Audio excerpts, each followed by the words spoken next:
B'siyata Deshmaya, we're going to learn Shabbos Daf Yud Ches.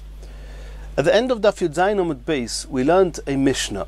In the Mishnah we saw, in the first part of the Mishnah, a list of halachas that Beis Shammai were makbid, that a person should not do them on Erev Shabbos unless there's time for the malacha that he's starting to actually get finished before the onset of Shabbos, even though what the person is doing is just a moment and the rest happens automatically. For example, to put the wool into a pot of paint, that just takes a second. But according to Beis Shammai, we're afraid that if the wool cannot absorb enough paint before Shabbos, then even though the painting process continues over Shabbos, maybe a person will then mix the paint, and that will be a melacha of tzovea. And therefore they said, do not start the melacha before Shabbos unless the painting will be done by Shabbos, before Shabbos comes in. And so too the list of things in the Mishnah. The first one we saw in the Mishnah was Ein shoirin dioi v'samamonim v'karshinim elo kadei sheyeshuru mib'oid yoim. One may not soak ink, dye, or certain animal foods in hot water, or in water, it doesn't say hot water, in water on Erev Shabbos, unless the whole process of the soaking can get finished before Shabbos sets on. So the first one is putting dioi, which is ink, in water. The way they would prepare the ink for use is they would take whatever the ink was and soak it in water, and then slowly the ink would absorb, it would get mixed with the water, it would become more liquid and more usable, and that way they would have ink. Says the Gemara, Man tana nesinas mayim lidioi zu hishrioson. What is ink? Ink, for all intents and purposes, is a liquid, or it's a solid, but it's solid type, but it's not something that you need. It's not like flour and water. You put water into flour, you knead it, and it becomes into a solid mass called a dough. It's something that's going to become a liquid, and it's going to just get mixed and diluted with the water. And the fact that it says here that you're not allowed to do it, according to Beis Shammai, you have to make sure it can finish getting soaked and diluted before Shabbos comes. According to Beis Hillel, they were not concerned and they allowed you to do it as long as you put the water and the ink together before Shabbos. You're allowed to do it before Shabbos, but on Shabbos everybody agrees you're not allowed to do it. So the Gemara is saying, who holds that putting ink with water on Shabbos is a malacha d'oraisa, is chayev. In the event that even on Shabbos it's not a malacha d'oraisa, Beis Shammai would not have made the gzeira to say that you mustn't do it even before Shabbos unless you can finish, unless the ink finishes getting diluted. From the fact that Beis Shammai made a gzeira, don't even start unless it can finish before Shabbos, it must mean that on Shabbos it's a severe malacha. Who holds that mixing ink with water is a malacha on Shabbos? Omar Rav Yosef, Rebbe. This is the opinion of Rebbe. The Tanya we learned in the Brisa. Echod noisen es hakemach ve'echod noisen es hamayim. If one person puts flour, dry flour, into a bowl, and the second person adds water into the flour, ha'achrin chayev, the one who added water into the flour is chayev. Divrei Rebbe, that's the opinion of Rebbe. Rabbi Yossi argues and says, Einei chayev ad sheyigabil. You only chayev if you need the flour and the water. But if you just put the water into the flour, you're not chayev for losh, which is a malacha called kneading.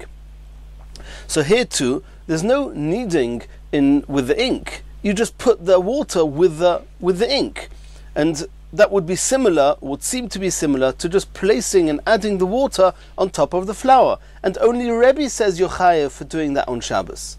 Omar le Abaya. Abaya says to Rav Yosef, V'dilma, maybe you, Rav Yosef, said that our Mishnah can only follow Rebbe, but Rabbi Yossi, who holds over there with flour that you're not chayev, he would say that with the ink you're also not chayev because you're not doing a kneading. That's what Rav Yosef suggested. Abaya said no. Abaya said it could be that Rabbi Yossi is only arguing with Rebbe in the case of the flour, but over here he would agree that you are chayev even though you're not kneading. Ad kan lo yika'amar Rabbi Yossi. When did Rabbi Yossi say that you're not chayev for adding water to the flour. Elo bekemach, that's only regarding flour. Debar gibulhu, flour is a kneadable substance, and since the way you do kneading with flour is by actually kneading the water with the flour, just putting the water onto the flour is not called kneading. Aval dioy, but in the case of the ink, the lav bar gibulhu, where you never need the ink. It's not a substance that you're able to knead. It could be, even Rabbi Yossi will agree that this is parallel and compared to kneading with flour. This is kneading with joy, with ink, and therefore even Rabbi Yossi would agree that you're chayev. Says the Gemara, lo yisol kadaitoch. No, do not suggest that. According to Rabbi Yossi, who says that putting water onto flour on Shabbos, you're not chayev, will say the same here, that putting water with the ink will not be chayev. And therefore our Mishnah would have to be Rebbe. The Tanya, echod noisines or efer. If one person puts ashes into a vessel, ve'echod noisines hamayim, and somebody else adds water to the ashes, ha'achrin chayev, the second one is going to be chayev. Divrei Rebbe. That's the opinion of Rebbe. Rabbi Yossi bar Rabbi Yehuda omer, ad sheyegabel. Rabbi Yossi bar Rabbi Yehuda says that you're not chayev until you do kneading, and since you cannot knead ashes, therefore he's not going to be chayev. Ashes is not like flour and not like earth that you can knead it into a mush, into a solid. It just mixes with the water. It doesn't actually cause the particles to stick to each other. And so we see there clearly that afer, which is more similar to the ink, where you do not do kneading, and nonetheless Rabbi Yossi holds you're not chayev unless there's gibul, and there's no gibul there. Says the Gemara, of Dilma my afer offer, maybe in that brisa, even though it uses the word afer, which is ashes, maybe it means offer, which is earth. The bar gibulhu. We find in places that earth and ashes, sometimes the terms get used with each other, and therefore, since maybe the brisa means earth, earth is clearly a kneadable substance. Says the Gemara, Votanya Efer, Votanya Offer. We actually saw two brises. In one it says explicitly Offer, in the other one it says Efer. So we're not borrowing the term of Efer, of ashes, for earth. It's clear that this halach is true also with earth, also with ashes. In which case we can assume that Rabbi Yossi holds that since you did not do kneading, you're not going to be chayev, and same with our Mishnah. Says the Gemara, Midi Gabe Adodi Tanya. The two brises were written next to each other, and at the same time that you can assume that Efer means Efer and Offer means Offer. Maybe Offer means Offer, which is earth, and Efer means Efer, which also means earth, and in both, by just adding water, you're not chayev. And in the case of our Mishnah, where there's no kneading, where it's similar to the Efer, it could be that it's similar to ashes, which we would not have such a brisa for, and then maybe even Rabbi Yossi would agree that in our Mishnah he would be chayev. So in the end of the sugya, we don't have clarity on that. The Mishnah could be going according to Rebbe, and according to what the Gemara said so far, it definitely is Rebbe, who Rebbe says that just adding the water to the flour is already chayev, and it's not clear whether Rabbi Yossi would agree in the case of our Mishnah that since you do not do kneading afterwards, you're already chayev for kneading by adding the water to the ink. Continues the Gemara. Tonu Rabbanon. We learnt in a brisa, Poiskin mayim legino erev Shabbos im chashecha. If there was a source of water, a river, a stream, or any other source of water, you're allowed to open up a little entranceway, a little opening between the source of the water and the person's field, and you're allowed to do that on Erev Shabbos, any time before Shabbos, and the water will then overflow from the stream into the field right through Shabbos. You're not doing a melacha. The melacha would be to create the opening. You're doing that before Shabbos. Now that the opening has been made, the water is allowed to flow freely through Shabbos. That's one halacha in the brisa, that regarding opening, making an opening for a gino, for a field, on Erev Shabbos is mutter. Another halacha, umanichin mugmor tachas akelim, one is allowed to spread incense on top of some coals under some clothes, umisgamrin v'hilchin kolayim kuloi. And as long as you put the incense on the coals before Shabbos, then even though the coals are cooking or burning or whatever it's doing to the incense, it's causing the incense to give off a nice smell onto the clothes, and that's happening right through Shabbos. As long as you put the incense onto the coals before Shabbos, it's okay. That's the case of mugmer. Umanichin gofris, one is allowed to put sulfur. Tachas hakelim, you can spread some sulfur over the coals, and the coals will burn the sulfur, it will evaporate, and the black steam or whatever it's going to be of the sulfur is going to go into the grooves on a nicely carved silver dish, and that way in the carves it'll be some black sulfur will enter into the grooves, and that way the engraving will have a nice effect. As long as you put the sulfur onto the coals before Shabbos, it doesn't matter that this process continues through Shabbos. That was the third halacha. The fourth halacha, umanichin kiloir al gabe ha'ayin. One's allowed to put some type of medicated eye wash on a person's eye before Shabbos. Va'as pelonis, or a bandage al gabe makkah on a person's wound before Shabbos. Even though one is not allowed to engage in medicine and in refuah and healing on Shabbos, as long as you put it on before Shabbos, umisrapas veileches kolayim kulay, it doesn't matter that the effect of this eye wash or the bandage takes place through Shabbos. So these are a few halachas that are mutter to do them before Shabbos. Aval ein noisnin chitin netoich harechaim shel mayim. You're not allowed to put wheat into a water mill, a type of mill that was going to grind the wheat, and the way it would get grinded is a mill that will typically work with using water. And I'm sure you've all seen diagrams of how a water mill works. The water pushes on some plates or on some boards, and that makes the mill turn round, and in turn it makes the millstones turn round and grind the wheat. As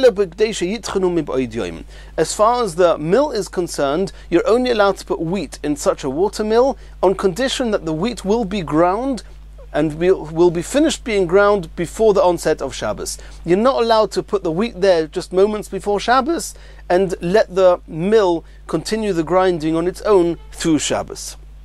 And this we have to understand. In the Reisha we had Poiskin Mayim, we had Mugmar, Gofris, and then we had Kiloir and Aspelonis. All of those are mutter. And it comes to the mill, there it's Osa. We have to understand what's going on here. Says the Gemara, Mai Tama Omar Rabba. What's the reason that you're not allowed to put the wheat into the mill? Rabba says, Meplei Shemashmas Koil.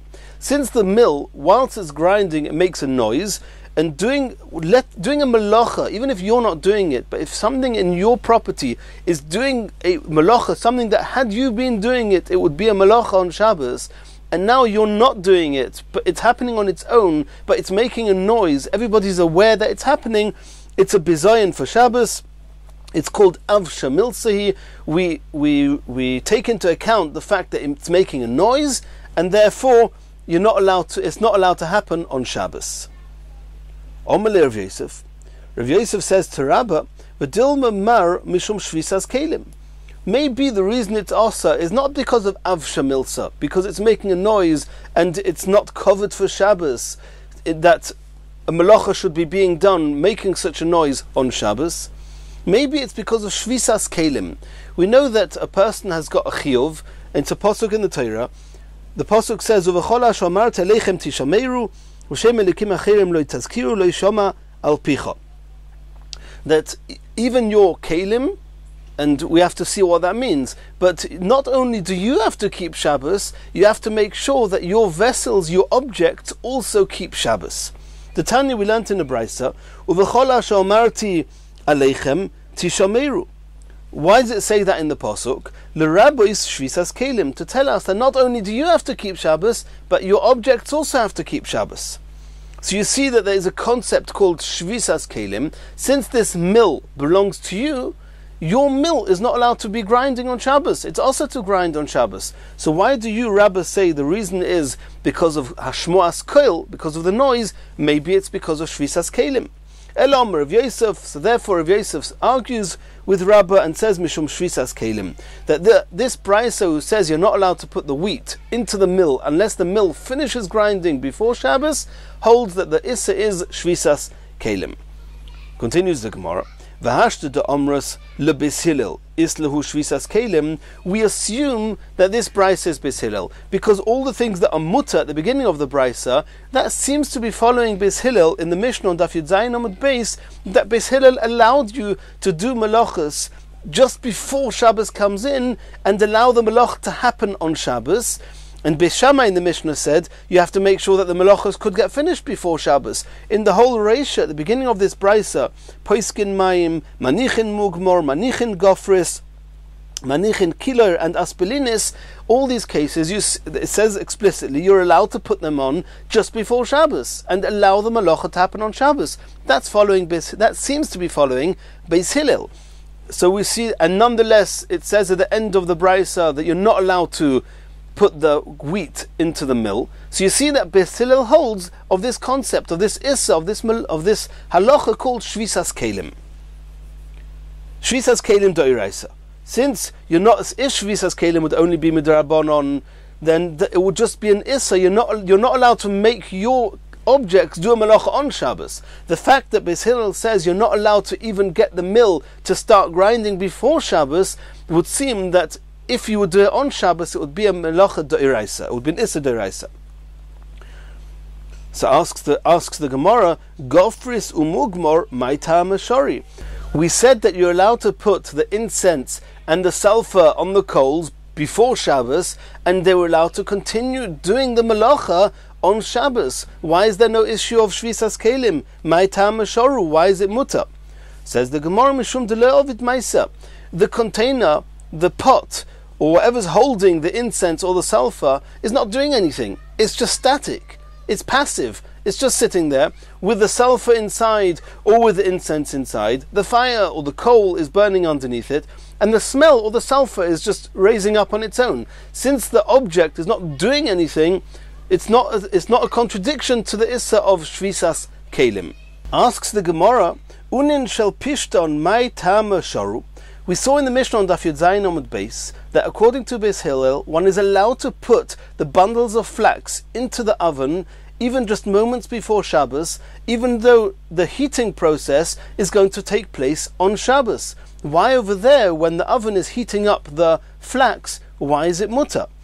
Says the Gemara, Mishum Deleovid Maisa, Meinach Nayach. There too, you just put the flax into the oven, and it's just sitting there. The oven is not doing anything that's a melacha on Shabbos. Asks the Gemara, Metzudas Chaya v'oif v'dogim. We saw again in the Mishnah on Daf Yud Zayin Amud Beis, according to Beis Hillel, one is allowed to put a trap of a wild animal, a chaya, or a bird or fish, just before Shabbos, even though the animals will get trapped on Shabbos. And the Gemara says, the ka'ovid maisa. How does a trap work? The animal goes over the trap, and then he pushes a stick or he pushes something away, a string or however the trap works, and then the trap actually closes down onto the animal. That act of closing down onto the animal is an act of trapping. And your trap, which is your klip, it's an object that belongs to you, is doing this melach on Shabbos. Why is that mutter according to Beis Hillel? Ma'ita mashoru, why is it mutter? Says the Gemara, Hosom nami belechi v'kukri de ka'ovid maisa. There too we're talking about a type of trap, not that the animal gets caught in it and causes the trap to close in on its prey. No, it's talking about a type of trap where the animal catches itself into it. For example, with the fish, it could be that there's just a row of hooks, and it's not that the fish go in and that causes the trap to close on itself. It just, the fish bites on the hook and just gets caught, but the hook itself is not doing anything. Or if there's a basket, special types of baskets where the fish go into the wide end and they push their heads out of a narrow end at the end of it, and then just by default they can't fly back. They can't swim backwards and they just get caught in the net. But the net itself has not done an act, has not done any action that's trapping or doing a malacha. So loika ovid maisa, if the traps did not do any action, so there's no issa of shvisas kelim. So this was the opinion of Rabbah, that the Mishnah, the Brisa we saw here is Beis Hillel, and Beis Hillel, who's in the Sefer, holds that there's an issa of shvisas kelim, which is why you're not allowed to put the wheat into the mill.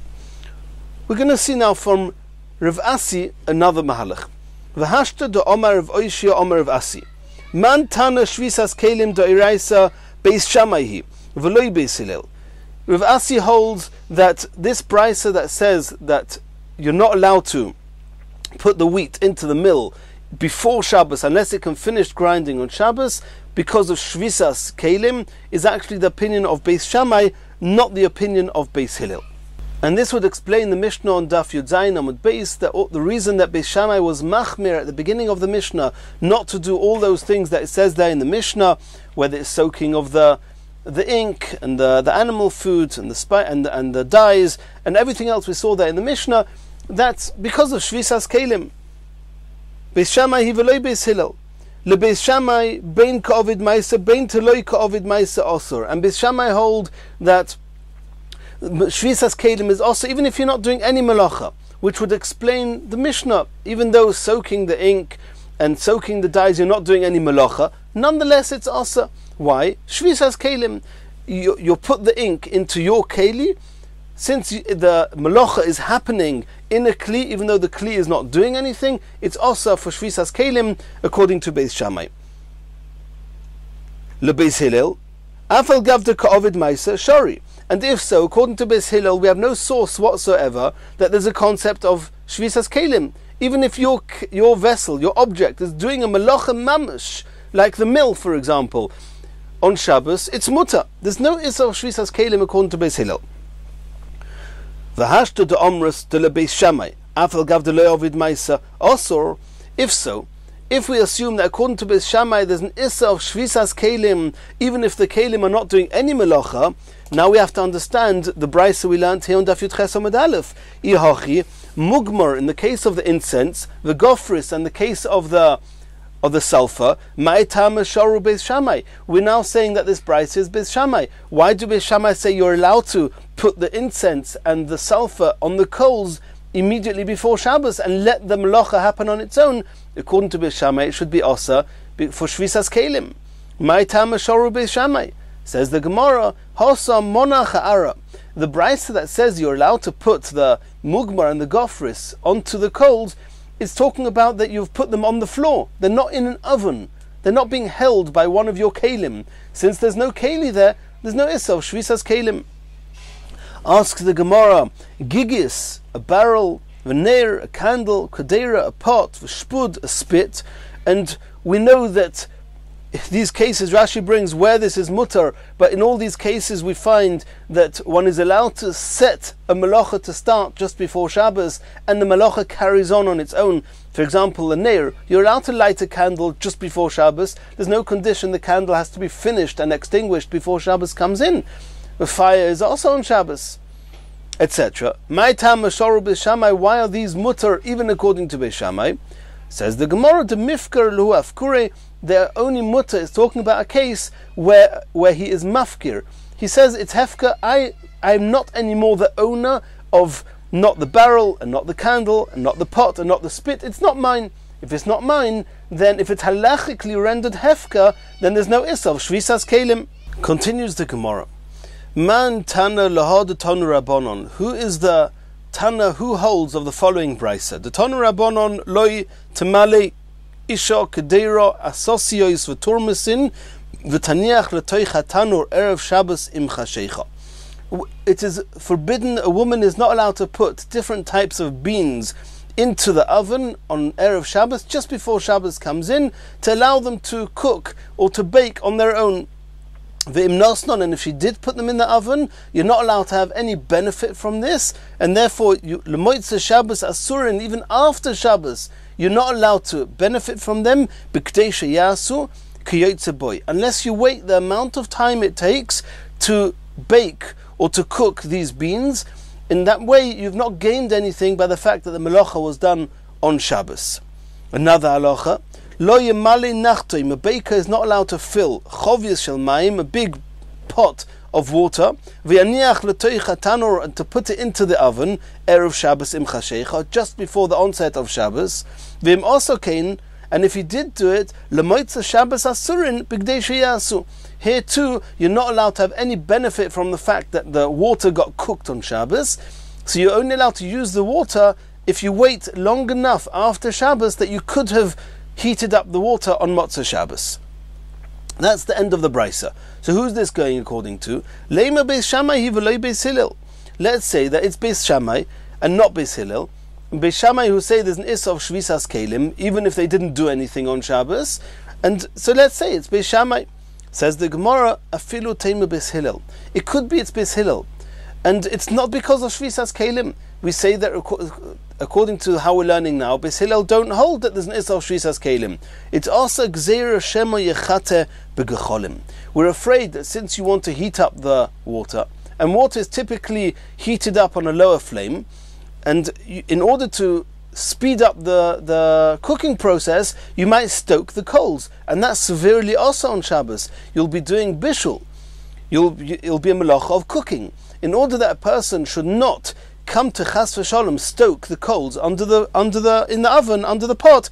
Therefore, we said you're not allowed to do this. You're only allowed to put it on erev Shabbos if it can get fully cooked or cooked enough that you will not come to stoke it before Shabbos. Asks the Gemara, now that you've introduced to us a new gezerah of shema yechate begecholim, you're not allowed to put anything on the fire before Shabbos if the process that needs to be done on the fire is happening on Shabbos, because you might stoke the flames. If so, mugmar v'gofris, we saw in the brayso on Daf Yud Zayin Daf Yud Ches Amud Aleph that regarding the incense and the sulfur, you are allowed to put them on the coals before Shabbos and allow the melacha to happen on its own on Shabbos.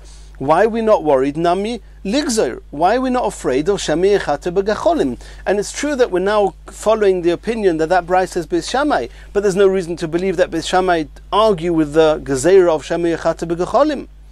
Says the Gemara, Hosam loy mochsiluhu. Over there we can assume that a person will not stoke the coals. Di mochsi, because if he does stoke the coals, solik behu kutra, some smoke will come up from the coals. V'koshiluhu, and it will be bad for the clothes that are trying to get a good smell from the incense, or the silver vessels that you're trying to sulfurate. They will get ruined with the smoke, and therefore we assume that you won't touch the coals. Asks the Gemara, Unin shel pishton nami ligzer. In the case of the Mishnah on Daf Yud Zayin Amud Beis, that according to Beis Hillel, you're allowed to put bundles of flax into the oven on Shabbos. Why don't we say that you might stoke the coals? Hasam kiven de koshilu zika loy megalu lei. Over there, since wind, any type of breeze, is very bad for the heating process of the bundles of flax, therefore we assume that you will not open the oven, you will not expose the coals and whatever's inside the oven in any way. And therefore you won't stoke the coals, and therefore it's mutter. Asks the Gemara, Tzemer leyoyre ligzer. If so, why in the Mishnah on Daf Yud Zayin Amud Beis did we see that you're allowed to put wool into the pot of paints? Why are you not worried that you're going to stoke the coals? Or Mashmuel beyoyre akura, we're talking about that the pot is no longer on the coals. Asks the Gemara, V'neicha shema megispa. Even a pot that's not on the coals, since it's a clear rishon and it's very hot, just mixing the paints should also be also. It's a new type of gzeira. In the same way as you're worried and you're choishish that you might stoke the coals, you might mix what's inside the pot. Says the Gemara, ba'akura v'tucha. Not only is this pot off the fire, it's also that the lid covering the pot is sealed, and since it's sealed, in order to stir the wool inside it, you would have to break the seal, and that's a very bothersome thing to do, and by the time you finish doing that, you'll remember, just a moment, it's Shabbos, you're not allowed to mix the paint, and therefore he won't come to mix the wool. Continues the Gemara, V'hashta de omar mar. now that you've introduced to us Gezeira Shema Yechate B'Gecholim, you're not allowed to have anything over the coals if the process of heating, baking, cooking, whatever it's going to be, is not yet finished before Shabbos comes in. It's asa because you might stoke the coals. So the halachas go as follows. Hai kadeira chaisa. If you have a pot of raw food that you put on just before Shabbos comes in, Shori la'anuche erev Shabbos im chasheicha b'tanura, you're allowed to put this pot into the oven over the coals just moments before Shabbos. My tama, we're not worried you're going to stoke the coals. Kivan delei chozi le'urta, since there's no chance in the world that this raw food is going to be cooked for Friday night, for the evening meal, and he's only putting it there in order to use it many hours later for the day meal, asuche mosach daite mine, he diverts his attention, he forgets about that part altogether, and he's not going to come and stoke the coals. The only reason a person would stoke the coals is to speed up the cooking process. He has no need to speed it up. It's not going to be ready for tonight's meal anyway. By tomorrow there's plenty time for the cooking to be finished. Uboshil, if the food you're putting in the oven is fully cooked, shapir domi, there's no problem, you're not going to stoke the coals because it's already been fully cooked. Boshil v'loy boshil, if it's semi-cooked, only partially cooked, there we have an issue. Osur, you're not allowed to put it in the oven, or on the fire, on the gas, just before Shabbos comes in. But if you put inside it a piece of meat or a bone which is raw, then shapir domi, then it's okay, because that would be a sign that you don't intend to use this food till the morning, even though the food itself is semi-cooked, and by stoking the flame, by stoking the coals, it would be ready for the night meal. But nonetheless, since you put in this meat or this bone that's raw, which means that it's clear that you're not intending to use this food for tonight, for Friday night, you're only going to use it on Shabbos in the day, therefore you're not going to stoke the coals because you're not pressurized for time, and therefore there's no gezeira of Shema Yechate B'Gecholim, and you're allowed to put it on the fire just before the onset of Shabbos. Continues the Gemara. V'hashta de'omar mar, kol midi dekoshu le'zika, loy megalu le. Now that you've told us that in a situation where exposing the oven and the breeze or the wind will come in, will damage the cooking process, will not be good for the process you're trying to do, then we're not worried you're going to open up the oven, and therefore we're not concerned that you're going to stoke the coals. Therefore, hai bisra de gadia, in the case where you're trying to fry or to cook or to roast some tender kid meat, v'shorik, and besides for the fact that this tender meat will get affected by opening up the oven, besides for that v'shorik, the entrance to the oven is sealed, and therefore even if you wanted to open it up in order to stoke it, you would remember it's Shabbos, you're not allowed to open it, you're not allowed to stoke the coals.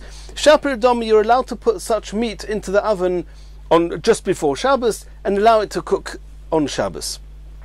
The barcha v'loy shorik, however, if the meat is a adult ram meat, which does not get bothered by the wind or the breeze coming into the oven, and v'loy shorik, the door, the entrance to the oven is not sealed, also, in that case, it's also because you may open it on Shabbos and you may stoke the coals. The gadya v'loy shorik, the barcha v'shorik, if in any case where you have one of the two advantages, either it's gadya, which means it's a type of meat that the wind would hurt, it would damage the process, v'loy shorik, but the door of the oven is not locked, or the barcha, it's a type of meat that would not get damaged from the wind, but v'shorik, the door is locked. In that case, where you only have one positive fact here keeping you away from stoking the coals, it's a machlekes. Rav Ashi shori, Rav Ashi says it's mutter, since you have at least one thing keeping you away from stoking the coals. Rav Yirmiyah medifta asa, Rav Yirmiyah from Difti says it's asa unless you have two precautions. One is that the meat would get hurt by opening the oven, and two, that the oven is sealed. Asks the Gemara, Rav Ashi the Shari, according to Rav Ashi, who says that it's mutter, Votanya, we learned in the Mishnah, Ein tzoilin basar botzel or beitza, you're not allowed to roast meat or an onion or an egg.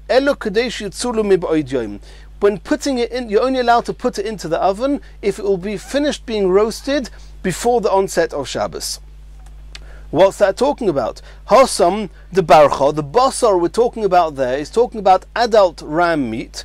V'lei shorik, and the oven is not closed. And we said that since you have two disadvantages there, also that the meat does not get harmed by the wind, and also that there's no seal, then even according to Rav Ashi, it's asa.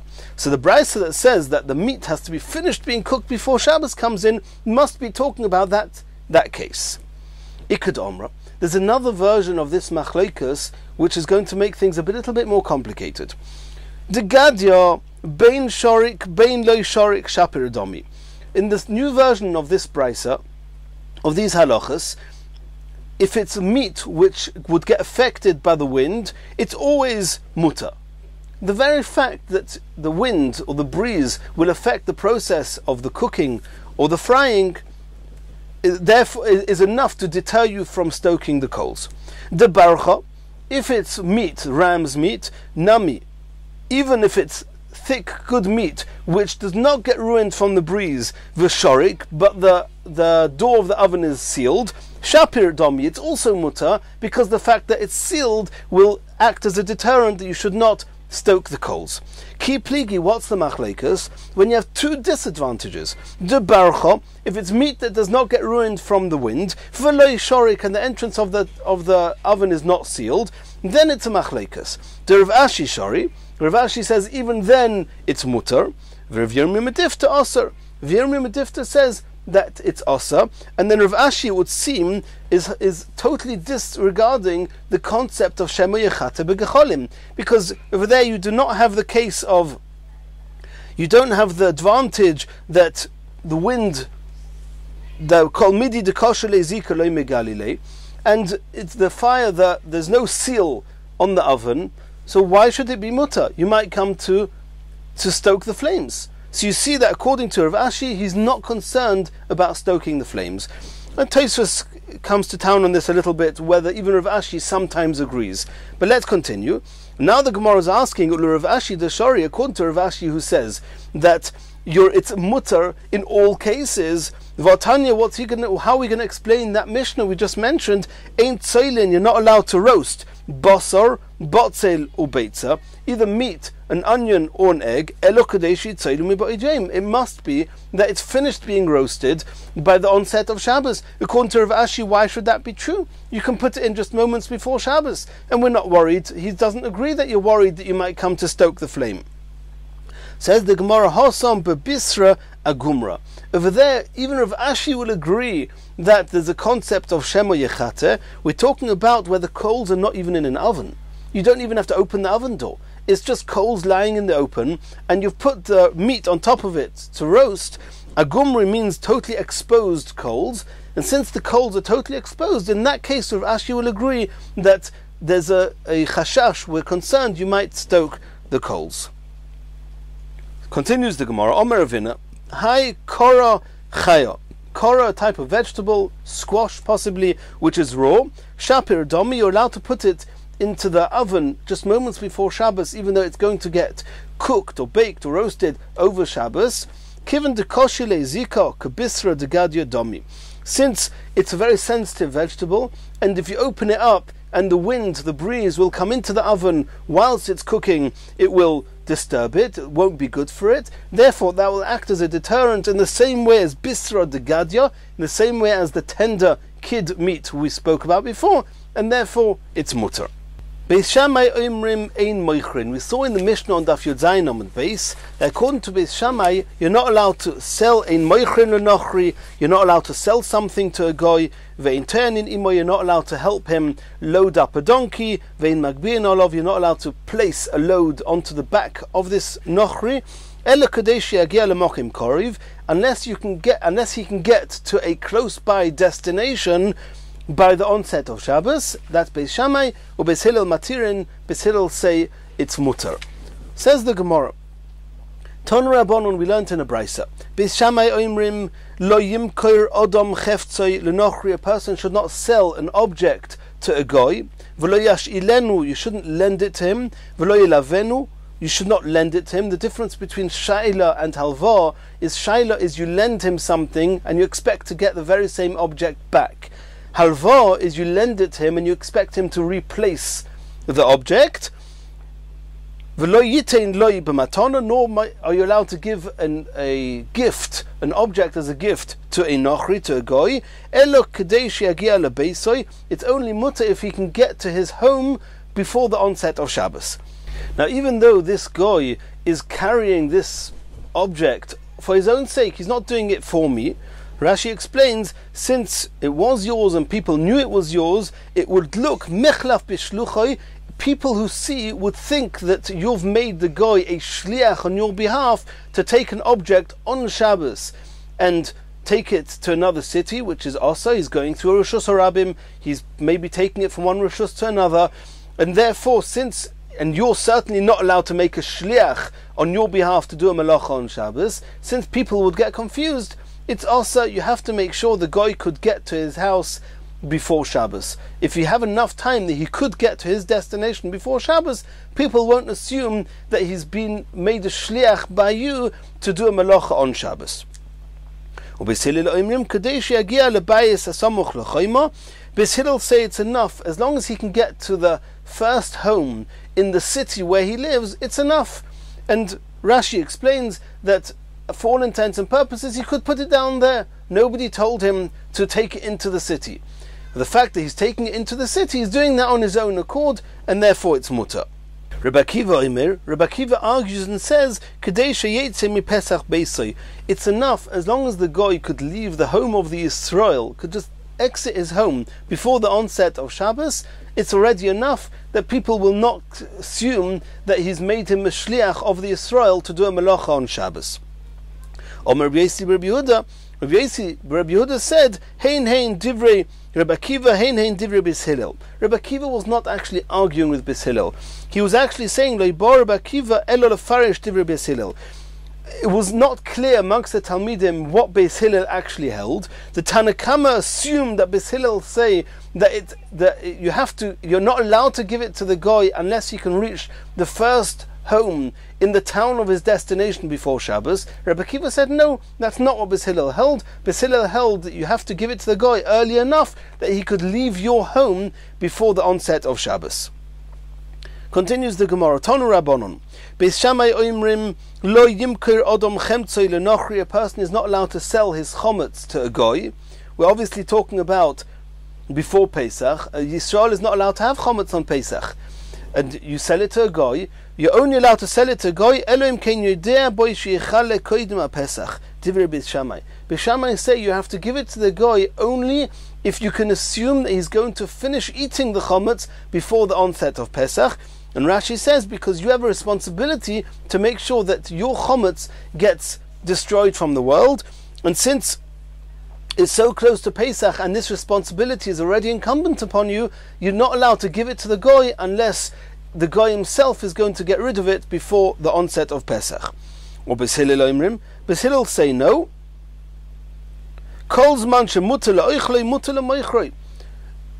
The main thing is that it's not in your reshus on Pesach, and that you don't have any hana from Pesach when it's also to have hana. If you're allowed to eat the chometz, you're also allowed to sell it to a goy. As long as you sell it to the goy in a time that it's still mutter for you to eat the chometz, it's enough.